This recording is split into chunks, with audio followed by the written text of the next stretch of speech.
Hello, it's Var Torah for you to take with you the Shabbos. Yaakov goes into Yitzchak to try to get the blessings, the brachos, before Yitzchak dies. He puts on some extra hair so that if Yitzchak would touch him, he would feel like his brother Esav. And as the Ramban points out, Yaakov must have been an expert voice mimicker, because if anybody can tell the difference between two twins' voice, it's their father. And so Yaakov must have been able to imitate Esav perfectly. And he goes and he tricks Yitzchak into thinking that he's really Esav. Now, there's two interesting comments that Rashi makes in the story, which need to be understood properly. The first, when he originally goes in, he brings in the meal to Yitzchak. Yitzchak asks him, "Who are you?" And Yaakov says, "I am Esav, your firstborn." And Rashi comments, "I am me, the person who brought you the food, and Esav is your firstborn." And then later on, Yitzchak asks again, "Are you Esav?" And Yaakov says, "I am." And Rashi comments, "I am me." So my Rebbe used to say that people often misunderstand these Rashis. They think that what Rashi is coming to say is, you see, Yaakov never lied. He never deceived. Everything he said is the absolute truth. That's not deception. That's not lying. That's not trickery. Says my Rebbe, that is not true. That is not what Rashi is coming to say.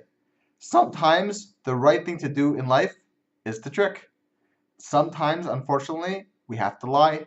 And sometimes, unfortunately, in life, we have to deceive. And that is the right thing to do in that situation.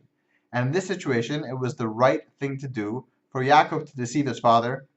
His mother had prophecy that he had to be the one to get the blessings and not her other son, Esav. And so the right thing to do in this situation was that Yaakov had to deceive his father, to trick, to lie, to dress up, to pretend to be Esav. So if so, what is Rashi coming to say that Yaakov said, "I am me," and Esav is your firstborn, and "I am me," and "I'm me," and what's it coming to say? So my Rebbe used to say that it's coming to teach you the straightness and the truthfulness of Yaakov, our forefather. In that, Yaakov had such a core of truth, and it was so painful for him to lie and to deceive and to trick, that even when the situation called for deception and called for lying, he still chose his words so carefully that they could have been read as truth. They could have been interpreted as truth. They were words of truth. Even though, of course, the person he was speaking to, Yitzchak, would take them in their correct meaning as the lie, as the deception. But because of the core of truth of Yaakov, he chose words that were in themselves not explicitly a lie. And so, of course, he deceived him, and of course, he tricked him, because that was the right thing to do. But being an extremely truthful person, to try to preserve every ounce of truth as possible, he carefully chose the words that were intrinsically words of truth. Have a great Shabbos.